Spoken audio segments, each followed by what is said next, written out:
The Ice Bucket Challenge is currently sweeping the internet, and there are a number of different variations, but the main one seems to be that you either donate $100 to an organization benefiting people with amyotrophic lateral sclerosis, ALS, or Lou Gehrig's disease as it's known, or you dump a bucket of ice water over your head and then you only donate something like $10, and you nominate other people to take the challenge.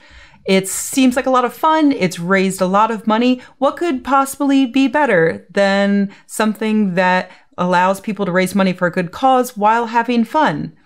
I know, shitting on people who do that. As with any viral, charity-based meme these days, the Ice Bucket Challenge has attracted its fair share of critics. Like this Vice article I saw the other day by Ariel Pardes, who argues, there are a lot of things wrong with the Ice Bucket Challenge, but most the annoying is that it's basically narcissism masked as altruism. Pardes claims that people who participate in the challenge are only trying to look as though they are doing something good, but in fact are not actually doing anything at all. Unfortunately for Pardes, but fortunately for organizations like the ALS Association, that's completely and utterly wrong. As of this recording, I'm sure it'll be much higher by the time this goes out, but the ALS Association has raised $13.3 million in donations. Actually, that's just between July 29th and August 9th, so it's actually much larger than that by now. And during that time, they got 260,000 new donors. And that compares to $1.7 million that they raised during the same period last year. So that's quite an impressive take. Or maybe it's not that impressive, at least according to William MacAskill writing in Quartz, who refers to something called funding cannibalism. He says that based on his own research, half of all the money raised was going to be donated by those people to another charity anyway. So during that period, the ALS Association effectively took $6.5 million out of the coffers of other organizations. I would love to engage with that study and look at what exactly it means and whether or not it's robust. Unfortunately, MacAskill doesn't link to his study, and there are no links on the website of his own nonprofit, even under the research tab. So I don't know if that's true or not. And also, because there's no research to look at, I can't tell whether or not that $6.5 million would have been donated to an equal charity like the ALS Association, some other medical cause, for instance, or maybe it was going to go to the Man Boy Love Association, at which point, no great loss. MacAskill also claims the Ice Bucket Challenge is a bad thing because it encourages people to feel very, very good about doing something that he says is relatively minor, just donating a little bit of money to the ALS Association, for instance. And this is based on a psychological concept known as moral licensing.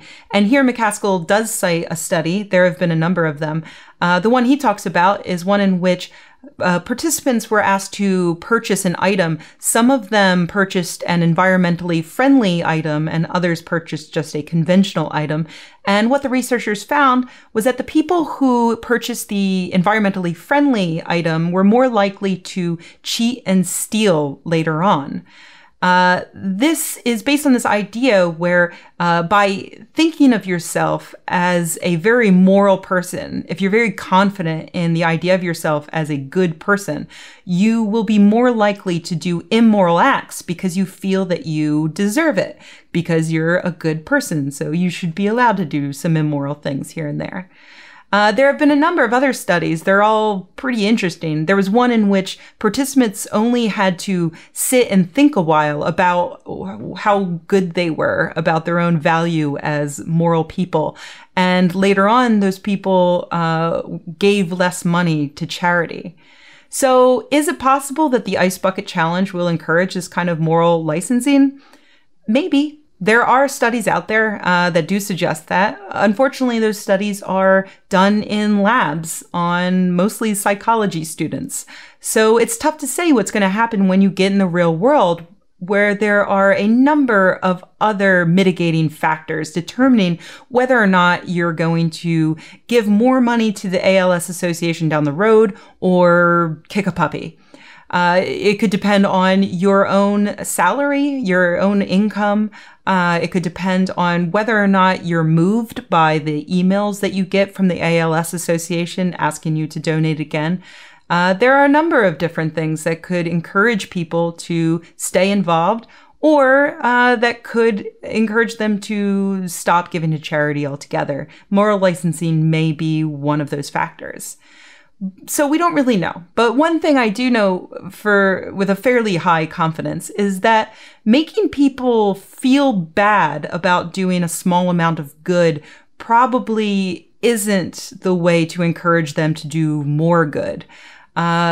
What a lot of these critical articles come across as isn't in the spirit of, hey, let's look at evidence-based charity giving and talk about ways that we can all do better.